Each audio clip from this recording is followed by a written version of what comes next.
विजय एकादशी शत्रुओं को परास्त कर विजय प्राप्त करने वाली होती है। त्रेता युग में जब श्री रामचंद्र जी सीता जी को ढूंढते हुए समुद्र के नजदीक पहुंचे, तब श्री रामचंद्र जी ने लक्ष्मण जी से कहा कि हमें समुद्र पार करने से पहले किसी बल तथा तप का अनुष्ठान करना चाहिए। यह विचार कर दोनों वहां से 4 मील दूर महामुनि बगदाला के आश्रम में पहुंचे और ऋषि को श्रद्धा से दोनों ने प्रणाम किया। मुनि के परिचय पूछने पर श्री राम ने कहा कि हम दोनों अयोध्यापति महाराज दशरथ के सुपुत्र हैं।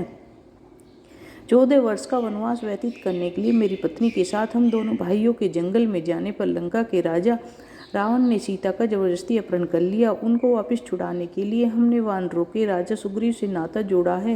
वे अपनी सेना सहित हमारे साथ सीता को छुड़ाने के लिए समुद्र पार करके जाना चाहते हैं।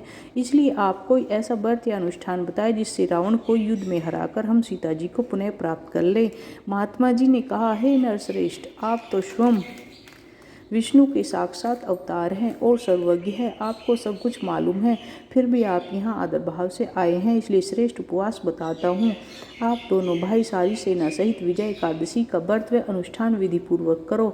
10वीं के दिन सोने या चांदी के कलश बनाकर उसमें पंच बल्लव डालकर जल भरकर वेदी पर स्थापित करें। उसके ऊपर सोने या चांदी की नारायण की मूर्ति बनाकर कलश पर प्रतिष्ठित कर फिर रात भर भगवान नारायण की प्रार्थना कर दूसरे दिन प्रातः स्नान आदि से निपटकर धूप दीप नैवेद्य आदि कलश चढ़ाकर नारायण भगवान की श्रद्धा और भक्ति से पूजा कर फिर रात को भगवान नारायण की प्रार्थना करते हुए जागते रहे।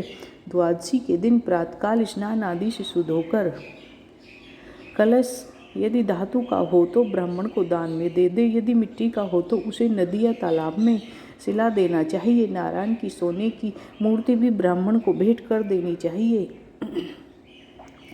इस तरह ऊपर कहे अनुसार आप एकादशी व्रत करेंगे तो आप जीतेंगे और आपकी मनोकामना पूरी होगी।